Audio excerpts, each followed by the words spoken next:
Are table reinforcing bracket C-channel things necessary to build a table?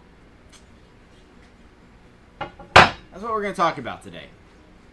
Howdy, my name's Robert, owner of Daily Woodworks, and I make YouTube content for woodworkers and kind of what I feel like. And today I am working on a table for a client, and they specifically wanted southern yellow pine. And right now I'm going through the process of adding these little C-channel brackets to reinforce the top, and the idea is to help prevent it from cupping or bowing or warping, things like that. Now, if you glue up a table properly in like the best of ways, and you have great wood grain, you have perfectly dried lumber, all that stuff, I don't think these are necessary. I think they're and I think these are insurance policy, and they are to help fix problems or keep bad things from happening when there are problems. Allow me to elaborate. Let's see, this was over a year ago now. I built a very nice solid walnut countertop for a friend who is a home builder. The customer wanted that for the kitchen island of their house. So we built it. I got the lumber from them. I got it from a mill. I was told it was dry. And my mistake, I didn't verify, right? Trust but verify. I didn't verify that. So I started making this countertop, and in order to do so, I had to use kind of a very wide planks. And as you know, wider planks, the growth rings kind of do the arc, right? Getting towards the center. Those are going to give you problems. I'm actually going to do a video probably following this on choosing box store lumber and using 2x material to build decent furniture with, because I know that not everybody can buy $10 a board foot walnut, but you can buy $1 a board foot southern yellow pine and build nice things. And so we're going to talk about how to choose that lumber and actually get the best types of boards from it in another video. Anyway, so we glued it up, we built, we installed it, and a few months later I get a call and it's like, hey, this tabletop is warped. Like 3/4 of an inch. It was about 4 foot wide, but it had about a 3/4 inch bow in it like that. Now, me being me, it was, well, crap, block, delete the phone number, moved on, pretend I never existed, right? No, of course not. I was like, that sucks. Here is my schedule. I have a project halfway done. As soon as I am done with this project, we will come put a temporary countertop on that, and we will get it fixed as quickly as possible. And I explained the reason I didn't immediately come get it is because literally there's not room in my shop for us to fix it. So as soon as we're done with this project, in about a week, we're going to come get it, drop everything else, make it right. And so I cut apart this table, this countertop, rejoin it, reflattened it. We ended up losing about a 1/2 inch of width and about an 1/8 inch of thickness, all said and done, by having to cut it apart, rejoin it, re-glue it up, refinish it, all on my expense. But what I found out is that in my region, 11% moisture content is about the best you're going to do. This was at 16. It wasn't dried all the way. Now, I can play the blame game and say, well, you know, the kiln didn't dry it all the way, or they told me it was dry and it wasn't. I didn't double check. So, because I didn't check, that's on me. So, just I own that I didn't do my due diligence. Okay, let's just say that. But whenever I did it for the first time, I used these brackets because we were still having some issues. I put it under heat lamps for a while to try to dry it out a little bit better, and these brackets kept that big countertop from springing back. And it's still flat a year later because I'm OCD. I follow up on stuff like that, right? So I'm kind of sold on them as a cheap insurance policy to keep your tabletops flat. I don't believe this tabletop's going to do it because it's been sitting in my shop. I made sure that I basically cut it to where it's all kind of quarter sawn material. Got smaller planks where it's not going to move so much. I don't see this one ever having an issue, but I'm going to do it anyway. Why? Because it costs about $30 a pair for one of these. And so for, say, $60, $70 after tax, that's a cheap insurance policy. So I'm going to show you how to install it. Now for context, this is a 42-inch wide, 7-foot or 84-inch long tabletop that is about 1.5 inches thick. And it's made from 2x Southern Yellow Pine. Did make sure it was dry this time. I left it in my shop for several weeks with air circulation to get my moisture content where it needed to be. So now I have my C channel and I'm going to embed it in the wood. I honestly think if you don't want to embed it and you just want to install it like this, I kind of think it'd be fine, but we want it below flush on the underside of the table for appearance sake, so you don't put your knee under there and catch one of these sharp corners, that kind of stuff. So now I'm just going to eyeball my spacing. I don't believe there's any magic formula to spacing this. I think about right is about right, you know, trusting your gut. But what I have decided is I am going to stagger it a little bit. So for example, this one right here, and I've decided I'm going to have it about 8 inches from the edge. I'm going to shift it a little bit this way and have a bigger gap right here.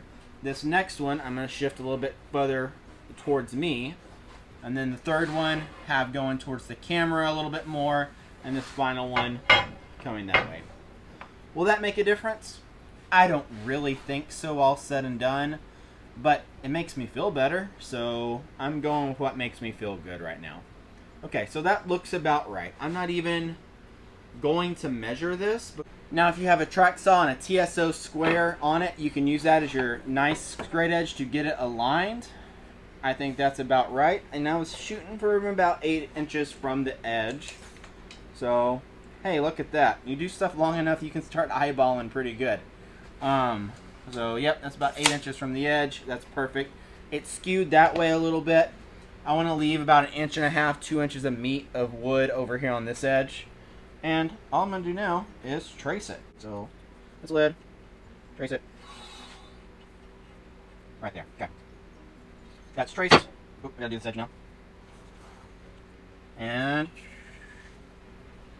now, how much am I gonna remove? Don't want to go too deep, right? And I've also got to cut an extra slot for this groove because I'm gonna put it face down like that. This is approximately 1/8 of an inch thick. So I've set up my plunge router with a 3/4 inch straight bit to cut a 3/16 of an inch pass. So this will sit below flush about 1/16 of an inch, and that way my washer head bolts that I'm going to use, or actually screws, my washer head screws I'm going to use, they will add that extra 1/16 and they'll still be below flush on the underside of the table.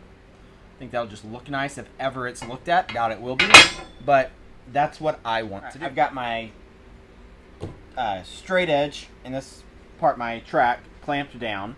I've got my router set up how I want it. I've got my speed right. And I've got my vacuum hooked up. I've got it plugged in. Pretty much ready to rock and roll. If you need a good value router, I'm sure it's more expensive now, but I think I bought one of these for like $150 and now I have 2 of them.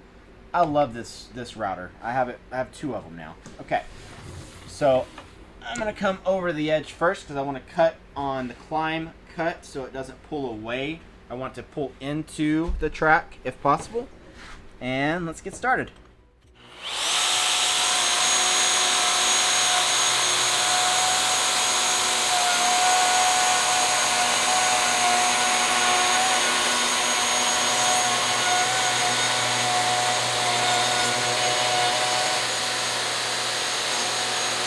Alright, that's one. I need to readjust my track and I'm going to do the other side and then I can just hog out the middle.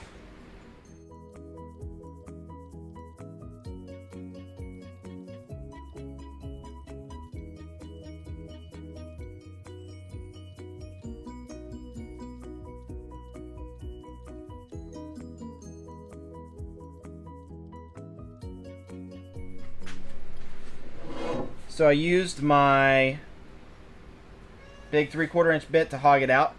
Thinking about this, if I do this part first, I can then go back and hog the rest out without having to worry about a guide. But I'm just going to set this right here with a 1/4 inch spiral bit. Plunge it down. Zero it out. Okay? that's my max depth right there. But now I need to add my 3/16 of an inch. So now I can just add 3/16 of an inch right there.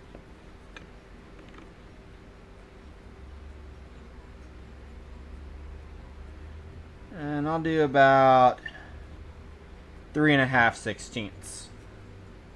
No, you metric guys are freaking out right now. That's about five-ish millimeters. Alright, so now that's going to sit right here.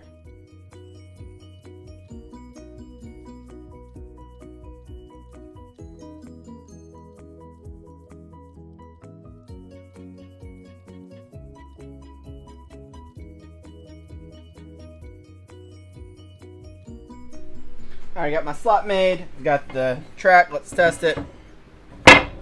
Fits, and I've got about a little about 1/8 inch of slop. I think that's about right. You want this to have a little bit of slop as the table expands and contracts to move a little bit. And now we're just going to screw it down. I've got some 3/4 inch flathead screws. That way it won't protrude through the top, and that way as this needs to shift a little bit, it can. So let's screw it down. I do think before I actually finish all this off, I am going to pull this out. And I am going to go ahead and stain underneath it to seal the wood. That way everything's sealed. But that's it. That's how you install one of these. We'll screw it down on camera just to show you that. Now, I can totally see the argument of why you might want to put some threaded inserts in and actually bolt this down. However, I honestly feel like this is enough, especially for a softwood that's already been acclimated. It's been glued up for over a week now and it hasn't moved at all. But I'm going to aim for about the center of the track, tighten it up, and there you have it.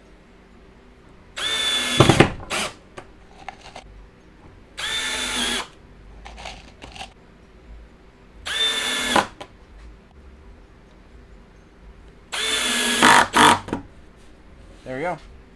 Well, that's all there is to these. It's cheap insurance. It doesn't take long to do.